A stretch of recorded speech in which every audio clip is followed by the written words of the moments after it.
Hey, yes, welcome. Come in, please. Do take a seat. Yes, yes, that is correct. So, the reason for today's meeting is just to really go through some tactics, go through some scenarios with yourself, and yeah, see if we can get you on board and see whether you fit with the strategy, and just go from there. Really, how are you finding it? Yeah, the training run is freezing at the minute. Yeah, I think so. We've been out since I think we got at 7 o'clock this morning, and it was like -4 degrees. So I've of course got a cold. Yeah, so we've been out there for about 10 or 11 hours, which is not great. Setting everything up, making sure everything's cool, and obviously as part of the management team, we have to make sure that what we say works. So yeah, so basically, as you know, let me open up these files right now. Yeah, so yeah, so currently playing. Well, as you guys know, currently playing a 4-4-2. We're going to be looking to transition the team into a 4-3-3, which on paper it is a lot more balanced.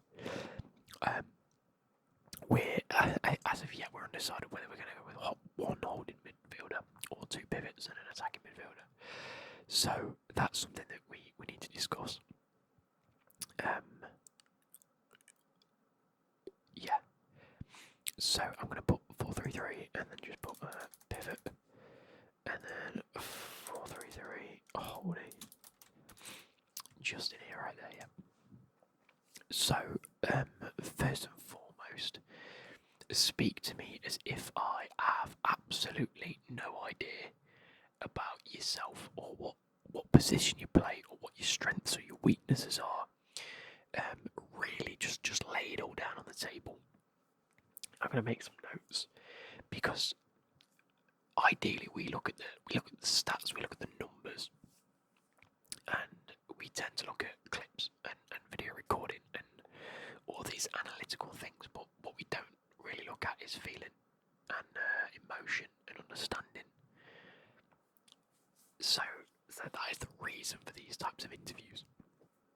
So if you could just very briefly, I don't want your life story, just tell me where you play, what you think your strengths are in terms of key attributes and things like that, what you actually struggle with, and what you've been working on in training to actually improve, but also things that you've tried and you just don't get, because looking at this, I am way more comfortable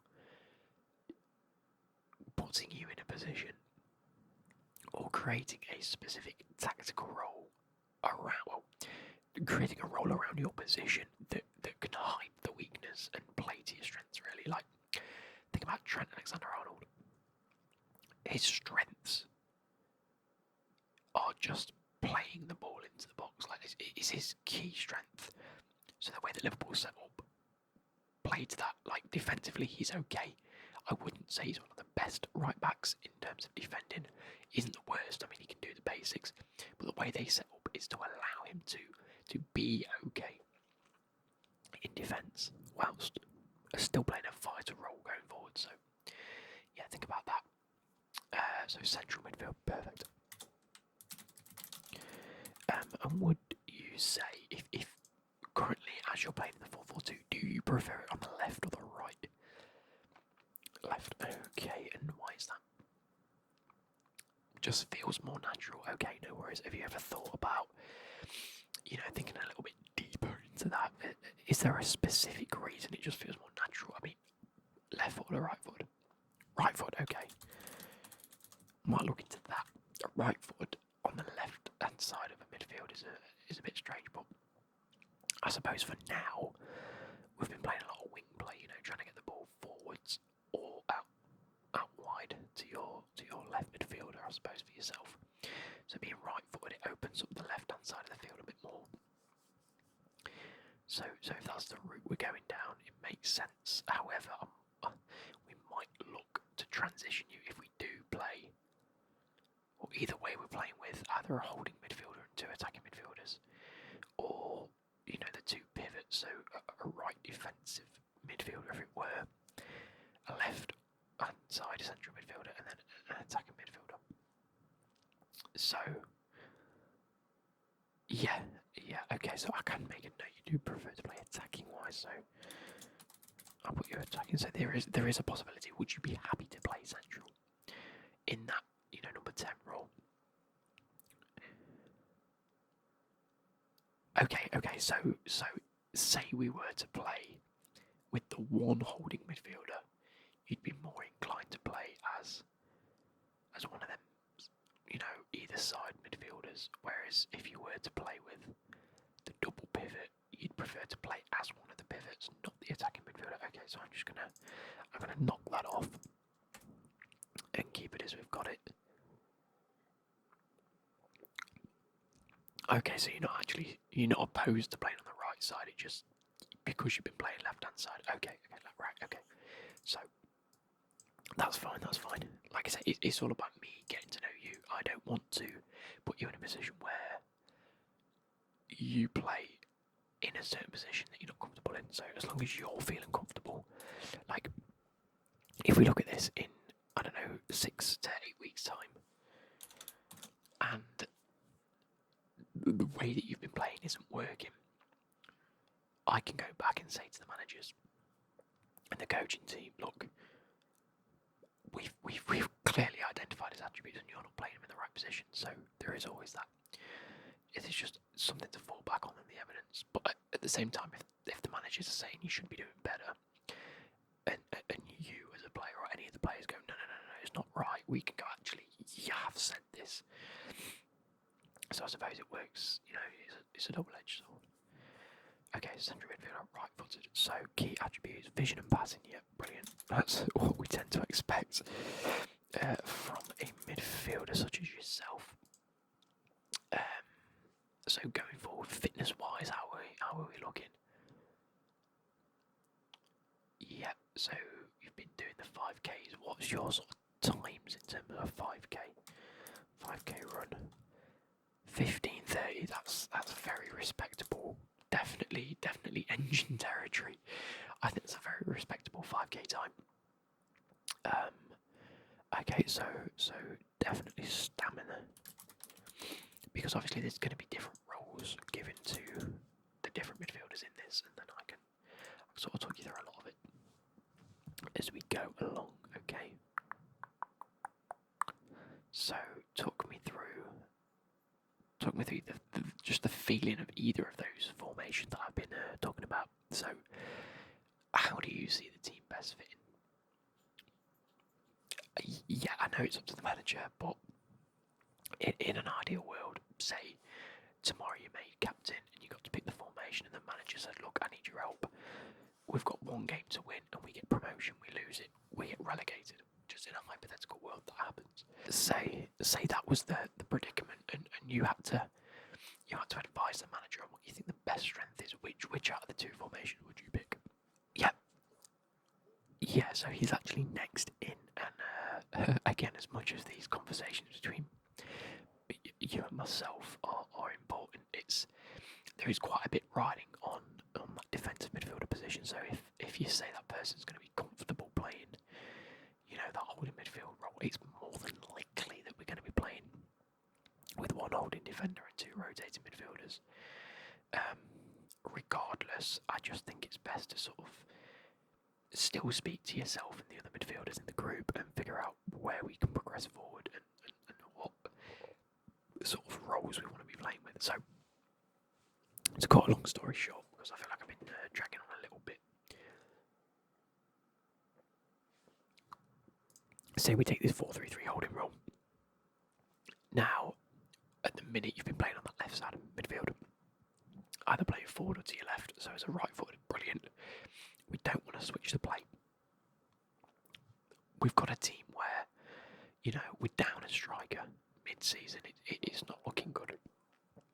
So, we've got 1 key striker. We've got a great substitute striker who's coming on leaps and bounds, but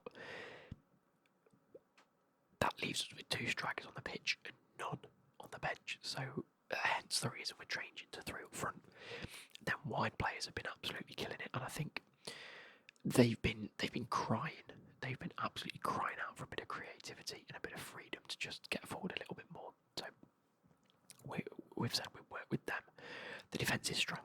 The wing backs are they've come on leaps and bounds this season. You know, after the back of last season, I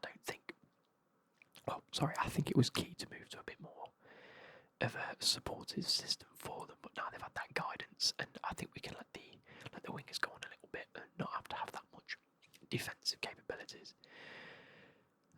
We can start to do something. And I mean, I think you've seen a few times this season we've lost it in the midfield once or twice. So I think just bolstering that and adding an extra man in the midfield could be really, really pivotal. So, with that being said, just hypothetically say we go with one holding defensive midfielder. We're going to be probably looking to put you on the right. We have 2 other left-footed centre midfielders, and ideally, we'd like to play them on the left. With you being the only right-footed player on the right, it just makes a bit of sense. And it also means that you're more than likely going to start the games. I mean, yeah, I know you're a first-team regular anyway. It's not, nothing to shy away from, but it's just another thing to say. Yeah, your position's secure. We're not just signing a new goalkeeper to take your place. Anyway. So say you say on the right hand side, we'd be looking for that role. Let me just think. Yep. So we'd be looking for that role to move a little bit more side to side, if that makes sense. So the idea is, say it goes out for a goal kick.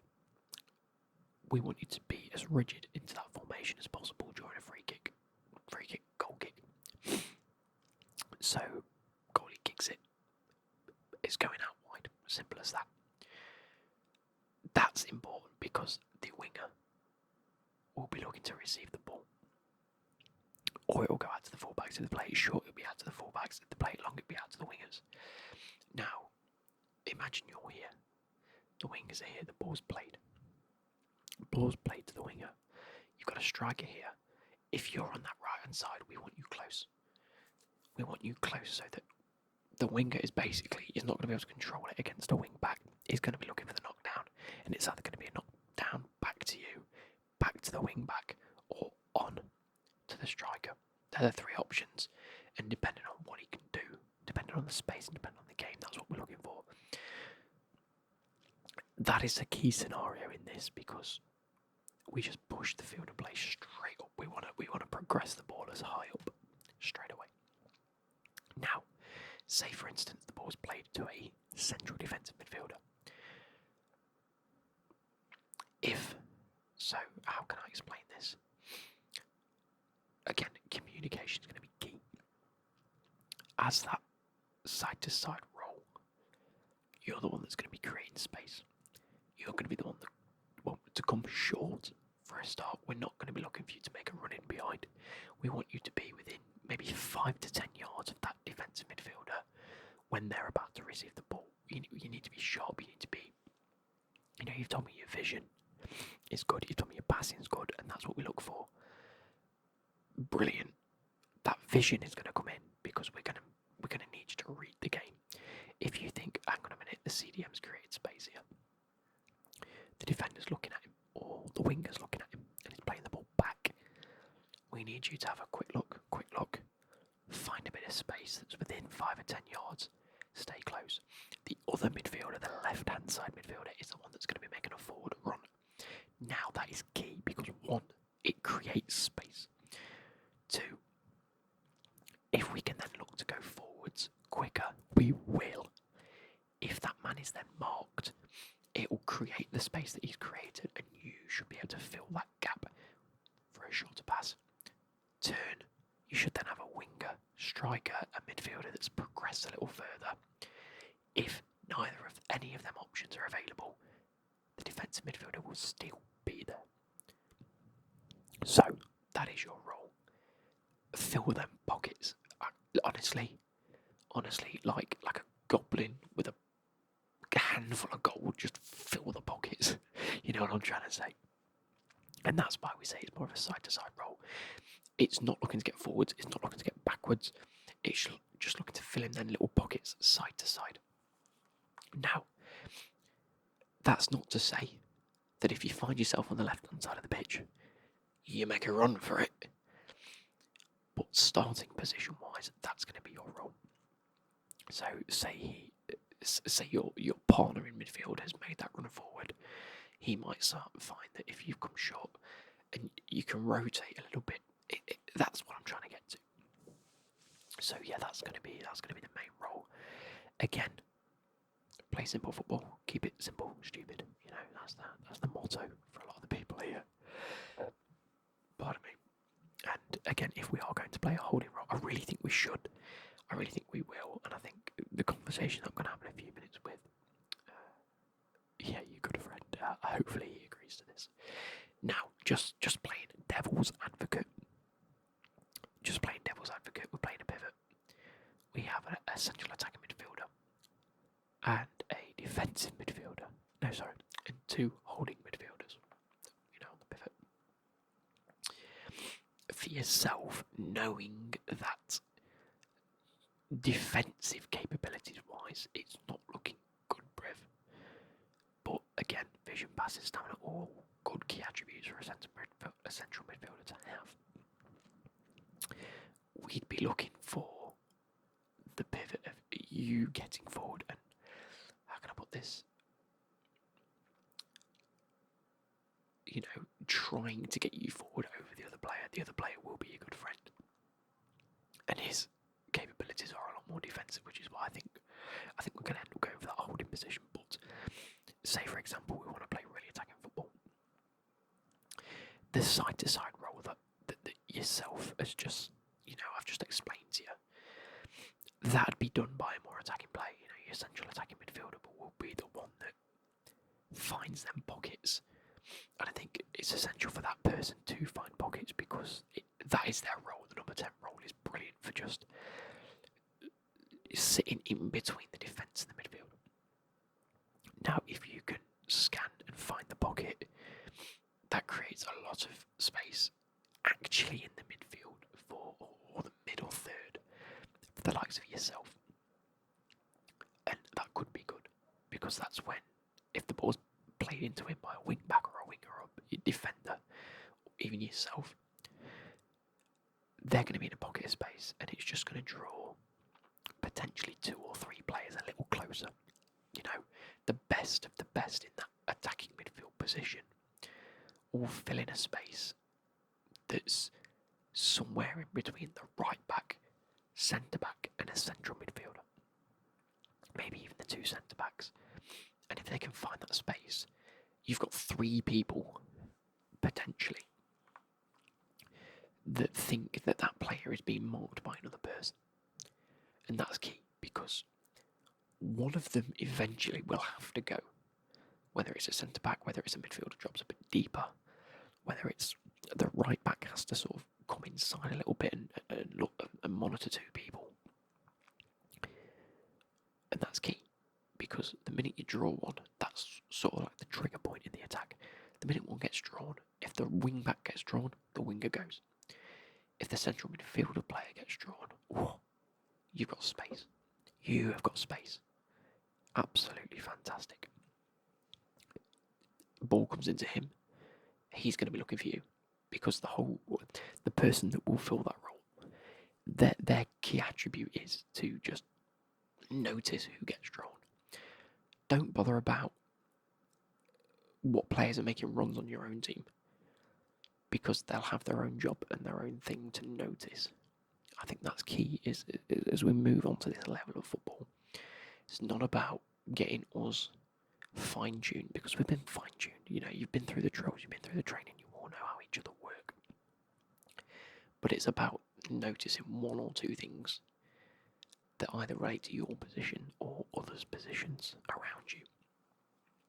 Now, as I said, if you notice that attacking midfielder has filled a space and the wing back comes in, like I said, the winger's job is going to be notice. He's been drawn in, I've got space. The ball's fired into the attacking midfielder. They've just got to lay a pass off and the space is there. If the defender goes, striker's in behind. Brilliant. Midfielder comes, he'll play a pass back to you. Might not even go to the attacking midfielder. If they can draw the player out that much before the ball's even played to them, the space is going to be there for you. And that's when you're going to have the ability to fill in more gaps. And your partner, who's playing the other holding role, will fill in. Now, I've said to you, notice who gets drawn. Because the attacking midfielder will be noticing who gets drawn. They see a centre midfielder come, they know that if the ball's played into them, just play it to you. So be expecting that. Second of all, the only other thing to notice is if, say it's happening the other side of the pitch from where you are, you need to notice whether the other central midfielder is the person reacting. Now we might go into a scenario where the attacking midfielder's found a bit of space and the central midfielder's dropped off. If you've got someone marking you and that's not the person who's moved off, you need to fill that central midfield role. You need to be, hopefully, as long as it works, within the central circle, and let the other person bomb on, because the other person will be basically the person marking your central midfield partner will be the one that's drawn. They will have the space. There's no point in you trying to fill that space because the player marking you will just fill it with you. Does that make sense? Apologies. I've just sneezed. So you know, use your head a bit. This is what I'm saying. When we get to this level of football, people like myself are introduced, and we need to be talking to you about, like, again, your vision, your passing, stamina. You know, goal threat, whatever it might be, we need to play to your capabilities. You've told me your vision and your passing and your stamina is good, which means, one, we can keep you running. Brilliant. That's what we like to hear. Which is why the side-to-side movement is just constantly filling the pockets. It doesn't sound a lot because you're not sprinting. You know, the wingers, we need them.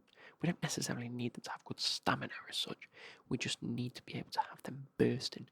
Burst, make a run, walk back. Let the play go on, get into position, go again. Yourself, fill a pocket, fill a pocket, fill a pocket, fill a pocket, fill a pocket. It's hard work. 90 minutes of just little runs, little run, find the space, get in. Physicality, you're going to have to be battling in the midfield, so, you know, you've got to think about it that way. Like I say, we can all do that. We can all get to this level of football and do that. It's about noticing things now. It's about being clever up here.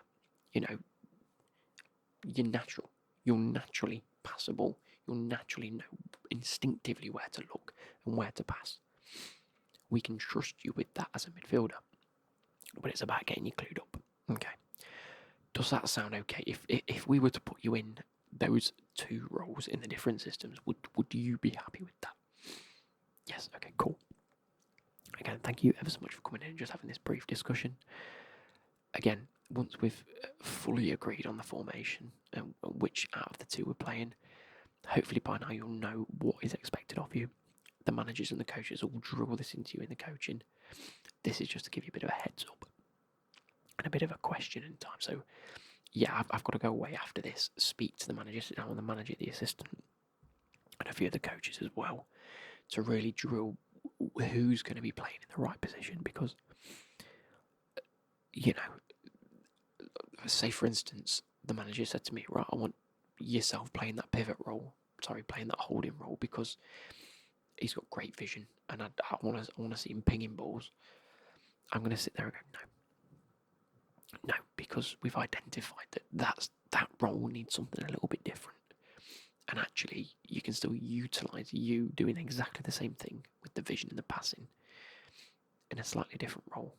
So, yeah, that's how we're going to progress. So, I hope you guys have enjoyed, and I'll catch you later. Goodbye.